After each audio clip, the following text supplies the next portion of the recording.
Olá, estamos começando mais uma edição do ABC da Notícia, o seu programa semanal de tradução do noticiário. Falamos numa linguagem simples, acessível, em letra de forma. O ABC é a explicação fácil desse mundo difícil de entender. Eu sou Maria Cristina Poli e junto com a gente a companhia permanente do nosso Alexandre Sayad, que traz o olhar atento do mundo da educação midiática. Oi, Ale, tudo bom? Bem? Nossos assuntos de hoje. Quem manda mais? O Poder Executivo, Legislativo ou Judiciário? E de quebra, para que servem as Forças Armadas? Segundo assunto do dia, a compra do Twitter pelo bilionário Elon Musk. Assunto que não saiu das manchetes e ainda vai dar muito o que falar.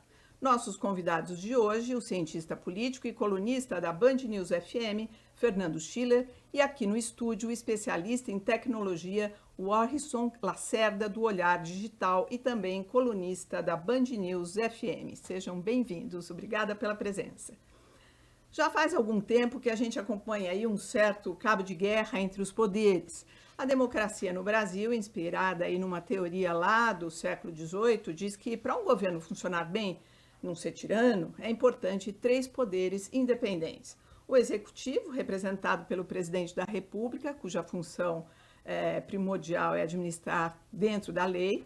O poder legislativo, que tem a tarefa de elaborar as leis, fiscalizar as ações do poder executivo, que é o Congresso Nacional, que são os deputados, os senadores, nos estados, as assembleias legislativas, e o Poder Judiciário, que julga a aplicação dessas leis e zela pelo respeito à Constituição.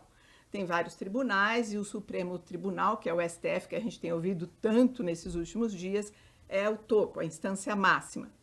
E no meio disso tudo tem um negócio que tem até um nome em inglês que se chama check and balances, que é um sistema de freio. Caso algum desses poderes queira ultrapassar a linha, ir para cima do outro, enfim, passar um pouco do limite, aí entra esse sistema de freio, que no nosso caso é a Constituição de 88. Pergunta para você, professor Fernando Schiller, quem manda no Brasil diante dessa explicação rápida aqui que eu apresentei? Tudo bem? Olha, prazer falar com vocês, Maria Cristina, o Alexandre, os nossos ouvintes, telespectadores. Olha, vamos para resumir, né? Quer dizer, a democracia liberal, a chamada democracia constitucional, quer dizer, primeiro é uma história de mais de 300 anos, né? Para quem gosta um pouquinho de história, que todo mundo deve ter estudado um pouquinho no colégio, seja no ensino fundamental, no médio ou na faculdade, quer dizer, isso tudo tem como grande momento lá em 1688, quando os ingleses, sempre os ingleses, né, fizeram a famosa Revolução Gloriosa, né, chamada Revolução Inglesa. Na verdade, eles importaram um rei holandês, né, o Guilherme Orange, e fizeram o chamado Bill of Rights, a Carta dos Direitos Ingleses. Ali você tem o início das chamadas democracias constitucionais. Significa tem um poder executivo, na época era o rei, né, hoje em dia é o presidente da República, nós estamos numa república, né, mas você tem o parlamento, que é um poder independente, né, eleito também pela sociedade, né, com o progresso da democracia, o voto foi se ampliando, né, o sufrágio foi se ampliando. Então você tem um poder eleito pela sociedade, que é o poder executivo numa república, o poder legislativo também é eleito pela sociedade. Hoje no Brasil, quer dizer, você tem o voto universal e você tem esse controle, o poder legislativo e o poder executivo. E um terceiro poder, chamado poder judiciário, que é o poder de contenção, quer dizer, ele é o poder que interpreta a lei, que aplica a justiça, né, que aplica nas diversas áreas, diversas instâncias da justiça. Então vamos lá, primeiro dizer para vocês que isso é uma longa história, uma história de 300 anos. A gente não inventou nada no Brasil nos últimos 30 anos. A gente tem a Constituição de 88, né, mas é uma Constituição que vem já na esteira, assim, vem na tradição desse processo todo das democracias constitucionais. Né? Então, tudo isso para dizer o seguinte, Maria Cristina, para responder a tua pergunta, para dizer, ninguém manda em última instância. Quer dizer, toda esta engenharia foi criada, né, depois ela foi muito aperfeiçoada pelos americanos. Quando os americanos fizeram a independência, a gente estuda pouco isso no Brasil, é uma história belíssima. Né? A primeira Constituição americana, quer dizer, aqueles grandes intelectuais, James Madison, Alexander Hamilton, que fizeram a Constituição americana, eles criaram todo o modelo, e a grande preocupação deles era exatamente o check and balance, os freios e contrapesos, ou seja, você tem um poder judiciário independente, um poder executivo independente, um poder legislativo independente, mas harmônicos. A gente às vezes esquece essa palavrinha, ou seja, são independentes, mas eles harmônicos, né? Eles interagem, eles dialogam, um não invade a competência do outro, quer dizer, então você tem uma você tem uma interação e um. Agora, qual é o objetivo em última instância? Que não haja, que ninguém, digamos assim, subjetivamente comande, ou seja, que ninguém, nenhum cidadão esteja sob controle de um rei, de um tirano, de um ditador, ou seja, de alguém que detém um poder arbitrário, quer dizer, tudo deve estar baseado na lei, na Constituição, ou seja, agora, quando a gente está discutindo a tal da crise, a eterna crise brasileira, né? A crise já virou feijão com arroz no Brasil, não é? Quer dizer, toda a discussão é essa, quer dizer, como quem, em última instância, interpreta a lei, o que a lei diz, não é? Quais são os direitos individuais. Quando a gente discute liberdade de expressão, por exemplo, não é? Quais são os direitos dos cidadãos em termos de expressão das suas ideias, das suas visões de mundo, das suas opiniões políticas, até onde pode ir, né, em termos de ofensa ou não, quer dizer, como é que isso é disciplinado? Né? O que não está na Constituição, o que as leis claramente não autorizam ou proíbem, né? O cidadão tem direito, né, no exercício da sua liberdade. Né?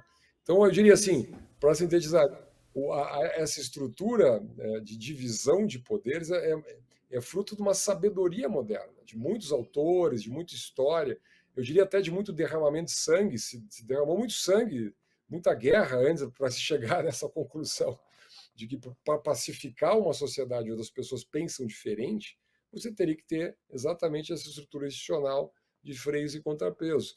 Né? Então, para sintetizar, ninguém, no fundo, manda em última instância. Quem manda é a Constituição, as leis, cada um desses poderes cumpre uma função, né? Quer dizer, para que o país funcione. Certo? Então, basicamente, o executivo formula as leis e fiscaliza o executivo. O executivo tem que tocar o país, política de educação, política de saúde, política econômica, assim por diante. E o judiciário, em tese, pelo menos, quer dizer, ele tem que ficar mais contido na sua posição, né, tornando as leis eficazes, ou seja, né, O legislativo ele também garantindo. fiscaliza o executivo, né? O legislativo Bom, também tem o papel de fiscalizar o executivo. Agora, a nossa democracia, Schiller, ela tem. A gente já teve uma outra Constituição e temos essa de 88. Ela tem falhas na sua avaliação? Quer dizer, quando a gente escolhe, o presidente escolhe, seja ele qual for, né, que está exercendo o poder, ele escolhe os ministros que vão assumindo o Supremo Tribunal Federal, que é essa nossa instância máxima. Isso, de alguma maneira, é uma forma de desvio, quer dizer, na hora que também existem as barganhas ali para escolher o presidente do Senado e da Câmara dos Deputados, onde são feitas as leis, onde são pautadas as leis que vão ser votadas, também tem as negociações, quer dizer, são falhas da nossa democracia. Não estou aqui rotulando o governo em questão, se é esse ou outro. O nosso processo democrático, ele tem falhas? Não, tem muitas falhas, né, Maria Cristina? Então, assim, é evidente, né? Eu acho que, assim, quer dizer, eu diria assim, o grande problema brasileiro hoje, em grande medida, é o que a gente chama de interferências, né, de um poder sobre o outro. Não é? Obviamente que numa democracia as pessoas têm visões diferentes sobre isso. Né? Por exemplo, agora nós tivemos esse caso do deputado Daniel Silveira, que ocupou muitas manchetes nos últimos dias, né? Quer dizer, o artigo 55 da Constituição, ele diz claramente que cabe ao Congresso Nacional, no caso a Câmara dos Deputados, por maioria, né, decidir sobre a perda de mandato do deputado. Está escrito lá. Então, as pessoas, eu sempre recomendo, entrem no Google, botem lá Constituição Brasileira, artigo 55, está escrito lá. Né? Mas a Suprema Corte, nossa Suprema Corte, decidiu cassar o mandato do deputado. Né? Bom, aí tem interpretações as mais variadas, os juristas discutem, quer dizer, pode a Suprema Corte mudar ou interpretar diferentemente o que está escrito na Constituição, não é? Quer dizer, para uma Legibilidade. visão garantista do direito, né? Quer dizer, uma visão mais rigorosa do direito, não, né? O Constituinte, quando fez a Constituição, colocou lá que cabe ao Congresso Nacional, a Câmara dos Deputados, decidir sobre o mandato, né? Assim, tem muitos casos, por exemplo, reeleição para presidentes da mesa da Câmara e do Senado. Lembro que há tempos atrás, estava o Rodrigo Maia, né, na presidência, o senador Alcolumbre, houve a proposição ao Supremo de que pudesse haver a recondução, a reeleição. 4 ministros do Supremo votaram a favor da reeleição, só que na Constituição está escrito vedada a reeleição. Então eu me ponho Questão na de ser situação do inelegível ou cidadão. não também, né? Que é uma outra vertente aí, um outro braço desse assunto. Ele pode ser inelegível ou não pode, né? Quer dizer, Bom, são interpretações da lei, né? são Mas eu interpretações da diria lei. assim, são interpretações. Agora, a pergunta que eu deixo aqui para reflexão, porque eu acho que aqui Claro. na Band a gente gosta de dizer assim, o ouvinte, o telespectador é adulto, é maduro, ele tem que fazer a sua reflexão.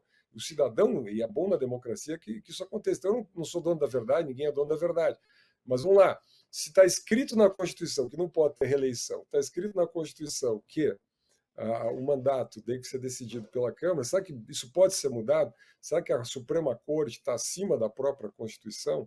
Então, são questões, e não é desse governo. Isso, no processo de impeachment da ex-presidente Dilma, por exemplo, nós tínhamos lá o ministro Lewandowski dirigindo os trabalhos pelo Supremo, mas o ministro Lewandowski e o próprio Congresso decidiram não suspender os direitos políticos da ex-presidente Dilma, a inelegibilidade chamada, por 8 anos, sendo que a Constituição determina que em processo de impeachment, independente de quem seja o presidente, isso aconteceu com o Collor de Mello também,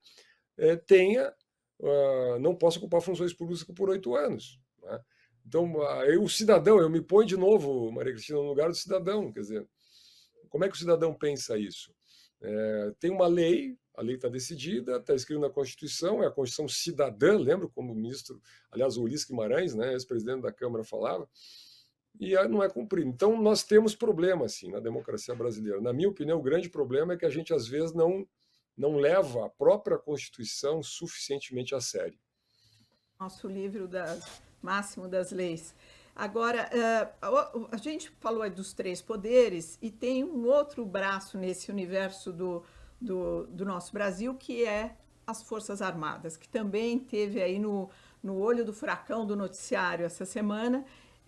E a gente vai ver um trechinho da entrevista, do diálogo que teve o Luiz Roberto Barroso, ministro do STF, com os alunos lá na Alemanha. E aí a gente volta aqui para falar mais sobre o papel das Forças Armadas. O que faz as Forças Armadas, afinal?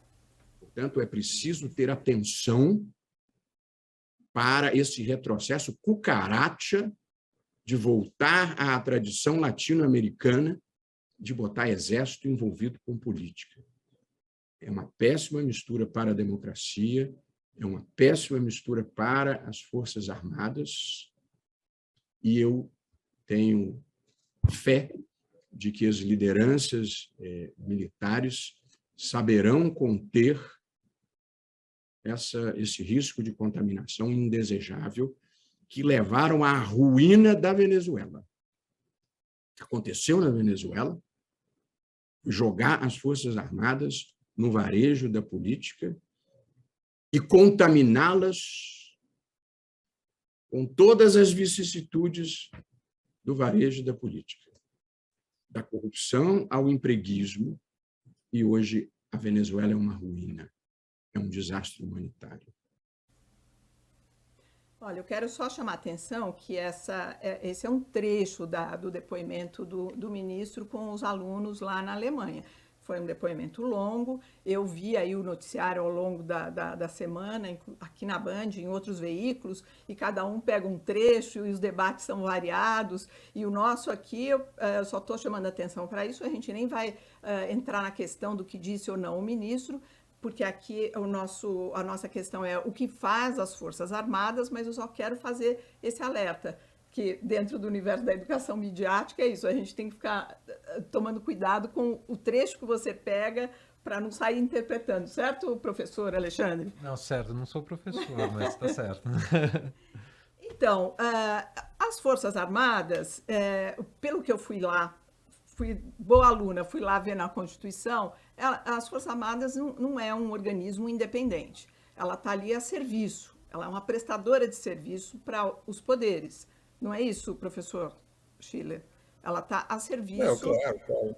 dos poderes. Ela não é independente, ela está ali a serviço de um dos poderes. Ela, inclusive, em primeiríssima instância, orientada pelo presidente da República. Existe alguma dúvida nesse momento com relação a isso? A gente tem um ambiente que deixa essa dúvida pairando no ar no Brasil?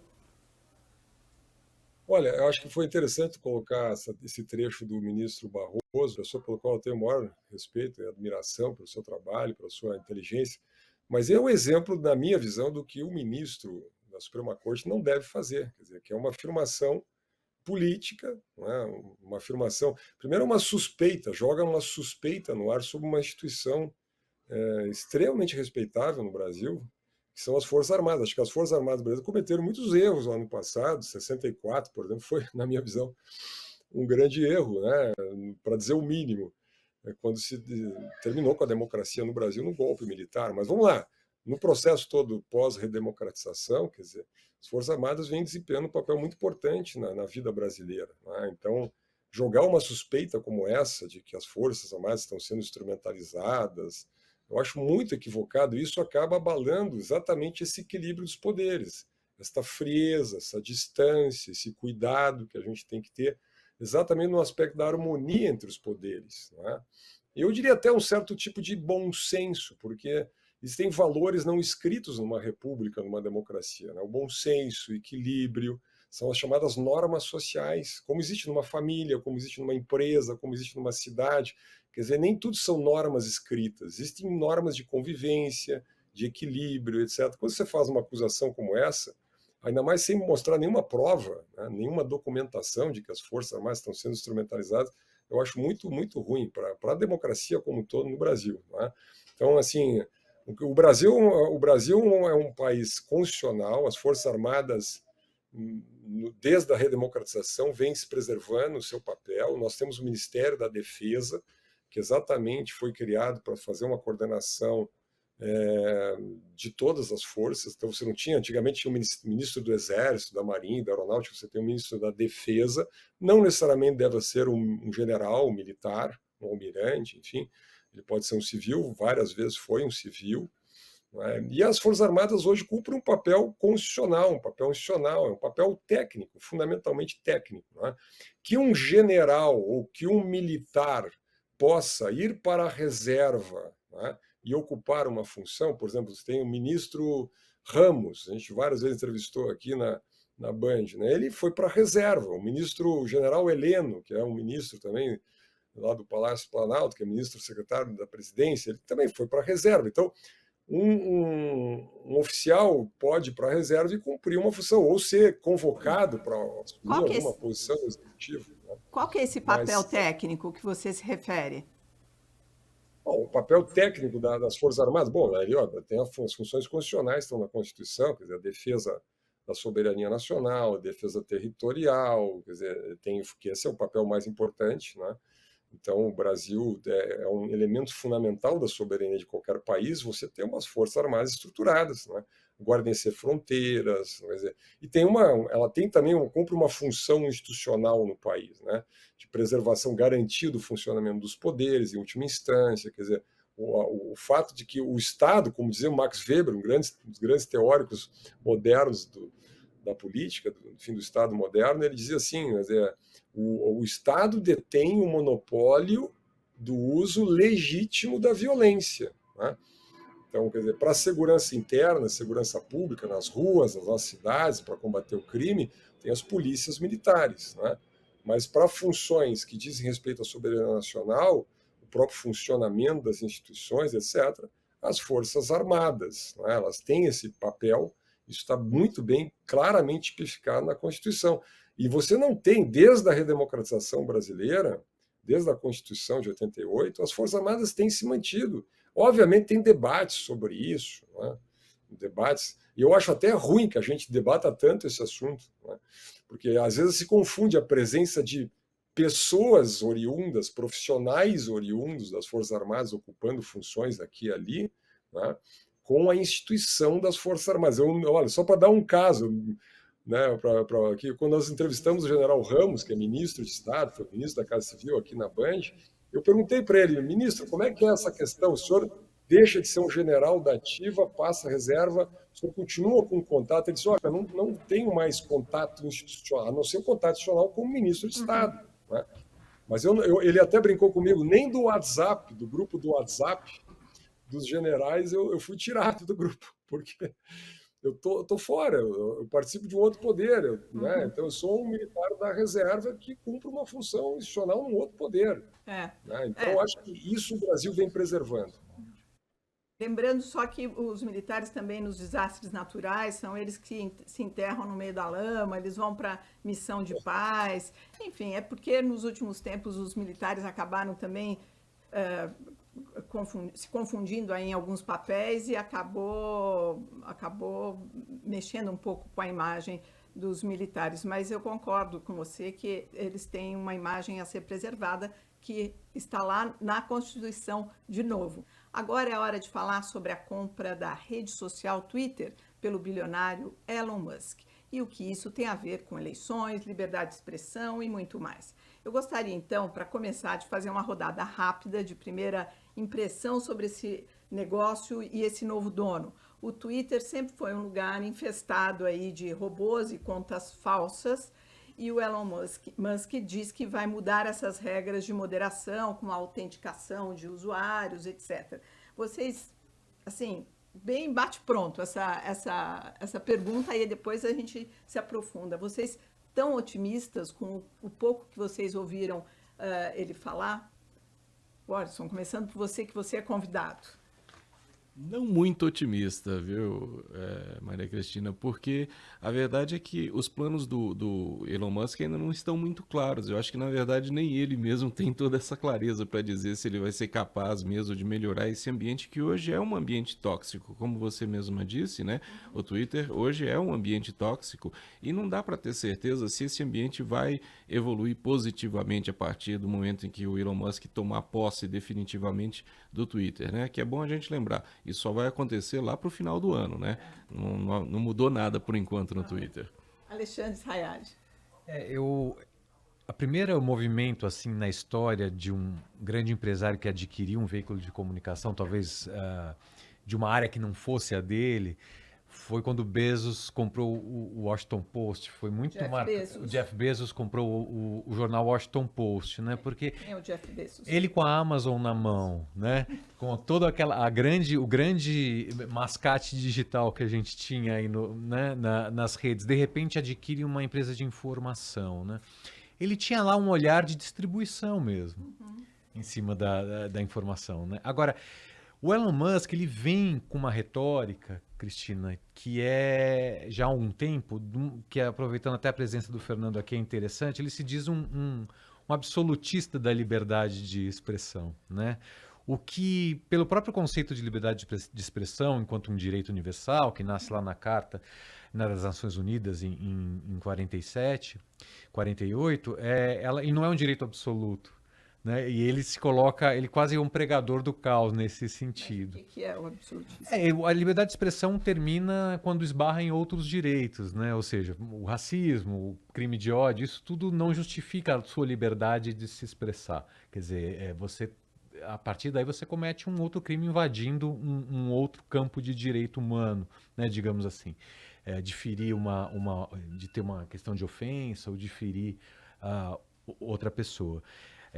Quando ele fala da liberdade absoluta de expressão, ele meio que quer dizer assim, olha, existe uma arena onde todo mundo pode entrar com qualquer arma e já que está todo mundo com qualquer arma, vamos ver o que vai resultar nisso. Quer dizer, ele se retira do debate de se apresentar uma moderação, Ele se retira de um debate. Fala que vai ser a grande praça pública, É uma né? praça pública, mas ele tira os contornos dos próprios direitos quando ele fala isso, né? Quer dizer, ele joga todo mundo dentro de um mesmo lugar. Vamos ouvir o Fernando Schiller. Esse é um perigo falar comigo desse assunto, porque esse assunto eu gosto muito, pesquiso muito, e eu diria que é uma. Eu diria assim, eu concordo com os colegas, quer dizer, o Elon Musk não deixou claro quais são as mudanças que ele vai fazer e tal. A única coisa que eu vi ele dizendo é que ele considera que os limites da liberdade de expressão são os limites regulados por cada país. Então ele vai, pelo que eu entendi, ele disse, olha, eu vou respeitar, evidentemente o Twitter é uma rede global, os limites. O que ele está dizendo é o seguinte, que ele não vai impor, né, a partir do Twitter, alguns limites. Acho que a gente tem que diferenciar uma coisa chamada moderação, por exemplo, a autenticidade de contas, né, o combate aos robôs, etc., né, e combate a crimes que são claramente tipificados da censura à opinião. Acho que esse, no fundo, é o grande segredo desse debate todo, né? Então, o que vinha acontecendo nas redes sociais, muitas vezes, era em nome do combate ao crime, a censura de opinião, né? E essa fronteira é muito perigosa. Eu estudei recentemente o caso do Hunter Biden, para o nosso telespectador aqui, para o nosso ouvinte entender. O Hunter Biden é o filho do Joe Biden, e ele tinha negócio na Ucrânia, né? Em 2020, por ali, 19, 20, ele esqueceu um laptop numa loja de reparos.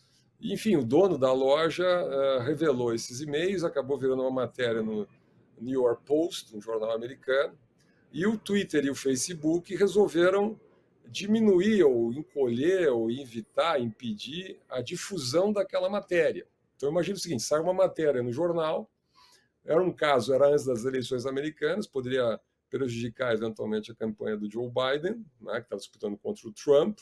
Então, o Twitter e o Facebook reduziram o alcance da matéria. Hoje eles fazem, inclusive, autocrítica disso. Eles dizem, olha, realmente talvez tenha sido errado, a gente se precipitou um pouco, mas, né, quer dizer, o cidadão não teve acesso àquela informação porque a rede social bloqueou, diminuiu, ou mexeu um botão lá para diminuir o alcance daquela matéria, né? Hoje é um caso assim estudado. Eu gostaria de trazer aqui para a mesa, Fernando, uma coisa que me chamou a atenção nas colocações da venda do Twitter, que é o seguinte, o Elon Musk ele fala da autenticação dos usuários. Isso me chamou a atenção, acho que com um ponto muito forte. Ele quer se livrar dos robôs.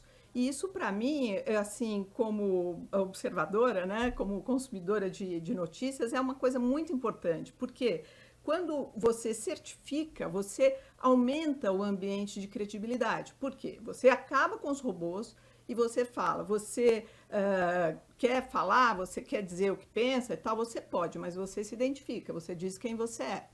Isso é muito positivo. Isso é muito positivo, mas isso precisa ser acompanhado, né? E aí falando de um ponto de vista apenas de tecnologia, né? Isso precisa ser acompanhado talvez de uma mudança no próprio algoritmo do Facebook, do Twitter, né? Porque o que acontece? Essa noção que o Elon Musk está defendendo de ser uma praça pública, né? Uhum. O problema é que normalmente hoje, como os algoritmos funcionam, eles recompensam quem nessa praça pública grita mais alto, né? E não necessariamente quem grita mais alto é quem representa melhor qualquer boa prática ou qualquer boa ideia, né? Normalmente quem grita mais alto é só o mais radical, né? Normalmente é daí que vem o discurso de ódio, daí é que vem a fake news, né? E essas coisas todas, que quase sempre são muito negativas, acabam tendo uma reverberação muito maior nas redes sociais porque os algoritmos são desenhados justamente para dar mais impulso a esse tipo de comportamento. Então, Morrison, mas ele quer também abrir esse mapa da mina dos algoritmos. Vocês devem ter visto isso. Ele quer dar a receita do bolo, que é uma coisa incrível, porque na hora que você abre esse mapa, você diz, olha como os algoritmos vão funcionar para... Né? Eu acho que a Alê pode até explicar melhor o que são os algoritmos para o nosso ouvinte. E aí, de novo, você vem para cá, pode gritar alto, mas você fala o seu nome. Né? Ele está empregado, ele tem ido num caminho que os especialistas têm chamado de transparência algorítmica. Né? Você deixar o algoritmo mais transparente. O algoritmo é uma receita Isso equivale a uma receita de bolo, né, Orson, que o site ou o aplicativo seguem em termos processuais para fazer o que faz, né? Você deixar essa receita mais transparente, você vai entender onde ele vai dar mais peso, em que mensagem ele vai dar mais peso, etc, etc, né? O fato é que mesmo um sistema de certificação, como ele propõe, com o desenvolvimento da inteligência artificial, ele se torna cada vez mais difícil também de funcionar 100%, né? E aí puxando o que o Fernando Schiller traz, a gente está sempre caminhando mais uma vez nessa linha tênue entre o que é liberdade de expressão e o que, ou de opinião ou de expressão, e o que não é, né? Quer dizer, geralmente o que tem sido usado como um elemento factível de se medir presença de robôs no Twitter tem sido o grau de interação dos perfis, porque os robôs eles interagem pouco, eles criam, mas eles não interagem. E esse aumento recente que tem tido as contas do governo em termos de robôs tem a ver com... Eles perceberam que, na verdade, são contas que não interagem. Então, muito provavelmente, são contas criadas, são bots. Né? Aí são mecanismos que você começa a buscar um controle. Eu não sei até que ponto a gente tem tecnologia para desenvolver um reconhecimento tão perfeito quanto ele acredita que vai ser possível, né? E aí, falando um pouquinho dessa questão da receita de bolo, né, do algoritmo, né, hoje, na verdade, já existe uma rede social, quer dizer, não é exatamente uma rede social, mas existe uma solução que talvez alguns dos nossos ouvintes até já conheçam, chamada Mastodon, né? Uhum. O Mastodon, o que ele é? É como se fosse um Twitter, só que é um Twitter de código aberto. É exatamente o que o Elon Musk está prometendo fazer. Já foi feito, né? Já existe um Twitter de código aberto, né? Chamado Mastodon, uhum. Que inclusive qualquer um de nós aí que tiver um pouquinho de conhecimento de tecnologia pode ir lá pegar esse código e criar o seu próprio Twitter, né? Tem até uma experiência muito interessante feita em Portugal. Um desenvolvedor foi lá e criou vários Twitters, né? E está ganhando dinheiro com isso, inclusive, né? Só que aí o que aconteceu? Teve um pessoal lá na Itália, pegou e criou uma rede super preconceituosa, super cheia de problemas ali, usando essa solução dele. O que ele fez? Ele foi e baniu esse pessoal, porque ele falou, olha, tudo bem, a minha solução funciona, ela é aberta, é código aberto, mas vocês criaram uma coisa que eu não quero aqui, vocês estão banidos, vocês podem pegar os seus dados, os seus usuários e ir para outro lugar. Então, o que muito provavelmente se especula, né, tá todo mundo especulando nesse momento, né, que pode ser que aconteça com essa nova versão, entre aspas, do Twitter do Elon Musk, é alguma coisa parecida com isso, que ele abra o código de maneira que todos nós possamos criar um Twitter à nossa feição e semelhança, uhum. Mas que aí você possa ter esse tipo de atitude, né? Que assim, puxa, você está sendo contra o que eu acho que não é legal, então, portanto, você pode pegar os seus dados e os seus usuários e tocar com a sua banda em outro lugar, que é o que já está acontecendo lá com essa experiência em Portugal. Eu acho que tem um ponto, Poli, que eu acho que está sendo pouco falado nesse debate do Twitter. Orson, você pode até me complementar com relação a isso, que na verdade ele comprou o maior banco de dados de comportamento do mundo, né? Quer dizer, existe uma quantidade infernal de informações lá. E isso... Quer dizer, a privacidade de dados é um debate que está sendo pouco falado nessa compra do Twitter, né? Na verdade, a gente vendeu os nossos comportamentos, nossas opiniões. O Twitter vendeu a nossa informação junto com a venda do próprio aplicativo, né?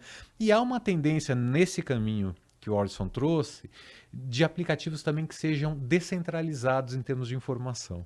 Né? Ou seja, eles não mantêm a informação do usuário num servidor, mas mantém numa federação, na verdade chamam de federalizados até, eles mantêm na federação de computadores, eles mantêm local, no seu computador, as informações e parte daquela informação só vai para a rede.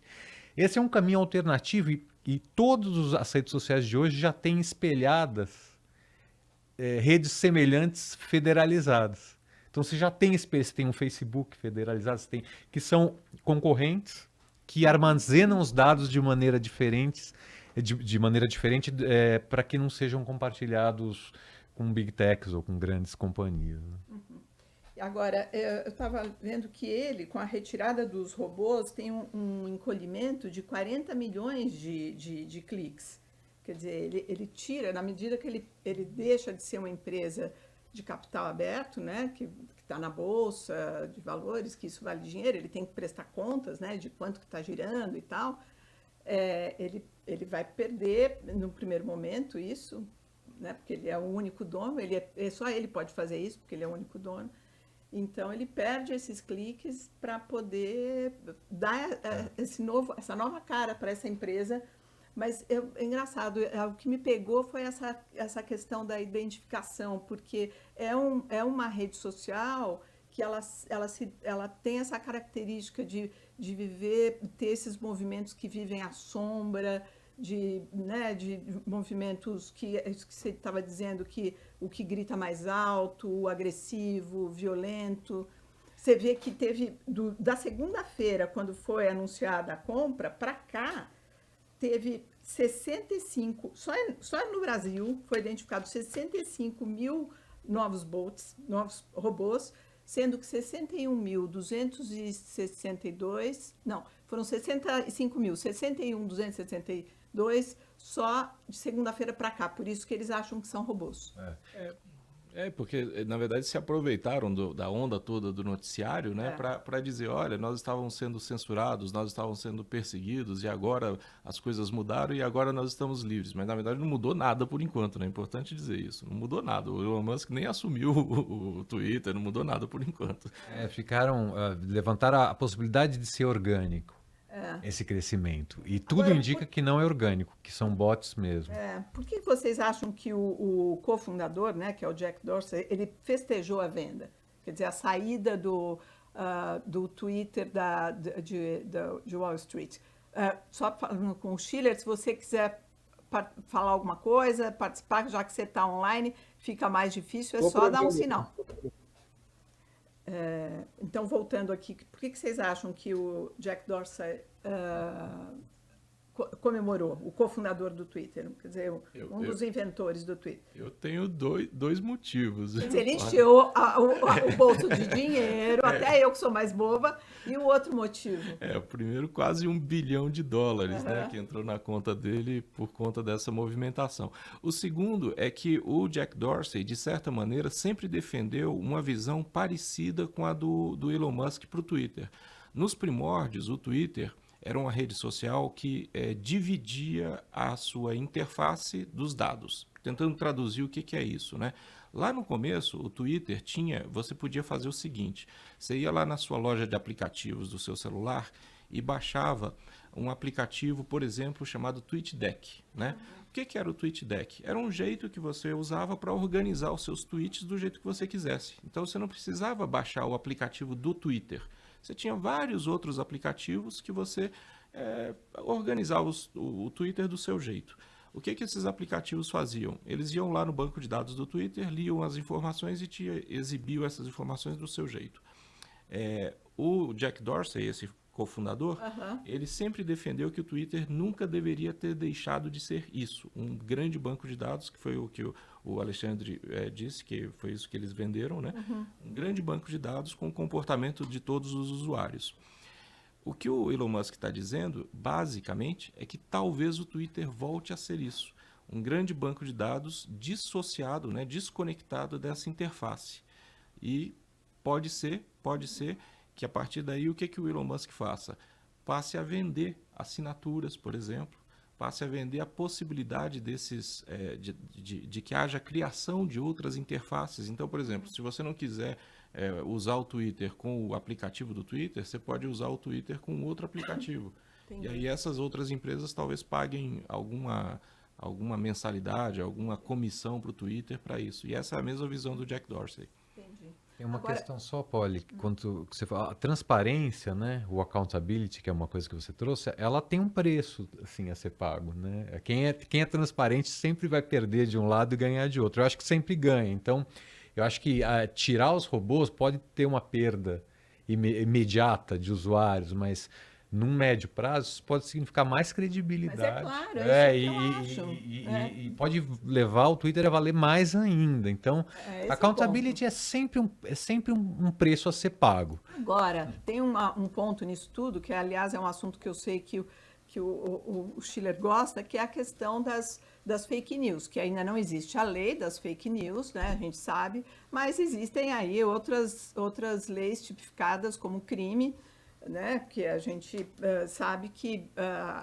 nas redes sociais a gente só tem a novidade que é a tecnologia que faz isso em massa, mas o que é crime, se você tem aí crime contra a honra, calúnia, etc.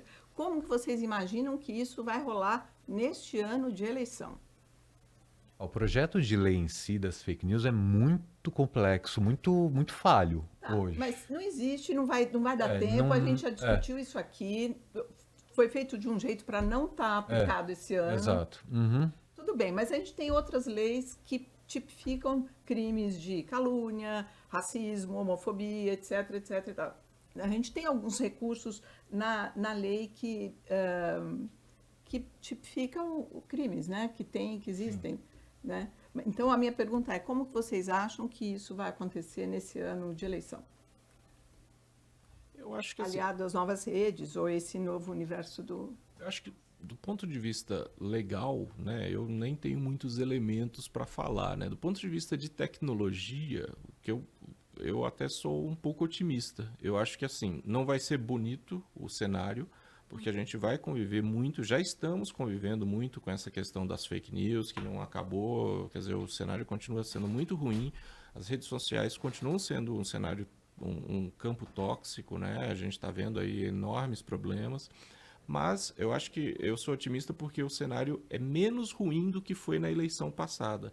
Porque pelo menos nessa próxima eleição, a gente está vendo algum comprometimento por parte das redes sociais para pelo menos limitar o alcance de algumas ações. Então a gente vê por parte do WhatsApp, por exemplo, que se transformou na principal rede social, pelo menos aqui no Brasil, né, no que diz respeito à disseminação de conteúdos, né?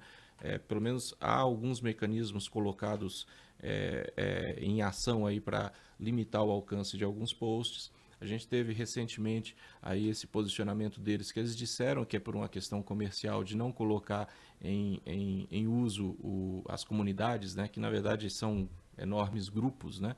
Então isso eu achei uma coisa positiva, porque se esse novo recurso entrasse em vigor antes da eleição, a gente teria sim um enorme problema aí, porque esse recurso das comunidades do WhatsApp, que na prática cria enormes grupos de discussão dentro do WhatsApp, colocado em vigor às vésperas da eleição, nós teríamos um enorme problema.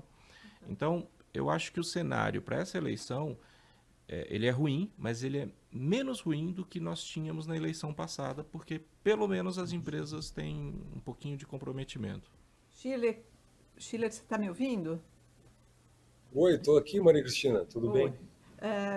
Como é que você prevê esses próximos meses aí até a chegada de outubro das eleições? Olha, eu concordo com os colegas, assim, eu acho que é uma preocupação hoje das próprias redes em termos de moderação, não é? Então, mas vamos lá, tem muita, eu analiso política no dia a dia, a minha impressão assim que tem muita mitologia em torno disso, sabe? Quer dizer, na verdade, o grande problema é como é que você combate o que os colegas colocaram muito bem, aliás, né, os robôs, a manipulação, essa indústria de mobilização artificial nas redes sociais. Não é? Inclusive, a Constituição brasileira ela veda o anonimato, ela garante a liberdade de expressão, mas veda o anonimato. Não é? Então, isso é bastante complicado. Eu até confesso que eu não tenho grande conhecimento técnico para lidar com isso, como os colegas têm, estou aprendendo aqui com vocês, mas sim, é preciso respeitar a diferença de opiniões. Tá? Então, quer dizer, porque, olha, até onde eu estudo esse tema de fake news, sempre a gente acha que os outros é que tem fake news, né? A gente nunca, a nossa posição, os partidos que a gente gosta, o candidato que a gente gosta, não tem fake news, só o outro lado tem fake news. E eu acho que numa democracia não pode ser assim, né? Então, assim, a gente sempre tem que ter esse cuidado. Tem uma coisa chamada blind spot bias, né? Quer dizer, é um tipo de um preconceito, sei lá, uma impressão que a gente sempre tem que o outro lado tem um problema, a gente nunca tem, né? Então, acho que se garantir a liberdade de expressão das opiniões políticas, né?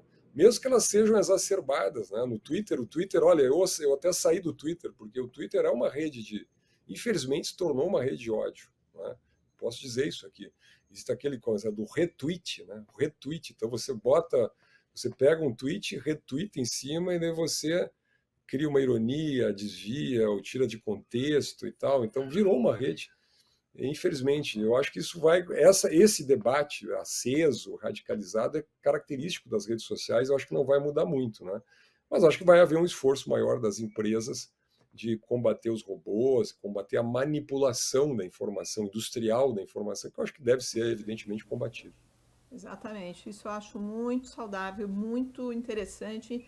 E aí, voltando aqui a nossa pauta original, que é o Twitter, como um negócio, né? Como o Alexandre estava falando, como um negócio, imagina, você cria um negócio com uma força de credibilidade muito grande, né? Porque ali você tem nome e sobrenome de quem escreveu. Gente, estou vendo ali o Renan me olhando, não é que a gente passou, a gente começou esse programa com 15 minutos, aí a gente ganhou meia hora. Agora estou achando que meia hora é pouco. Chegamos ao final, nosso tempo infelizmente acabou. Eu quero agradecer muito a presença do cientista político Fernando Schiller. Obrigada, professor, que teve aí a paciência de mudar. Eu que agradeço, aprendi mais do que ensinei aqui, mas foi excelente. Obrigado. Obrigada a você. Eu quero agradecer muito também o jornalista do Olhar Digital, o Orson Lacerda, que eu fico aqui, o nome dele é difícil, mas agora eu acho que eu acertei. E do meu querido parceiro Alexandre Sayad. Eu sou Maria Cristina Poli e esse foi o ABC da Notícia, um programa que tem a missão de trazer a explicação fácil desse mundo difícil de entender. Você pode nos seguir nas redes sociais, tem muito mais conteúdos lá. Nós estamos postando coisas novas toda semana. Se você se inscreve, a gente te avisa e você fica atualizado. Fácil, né?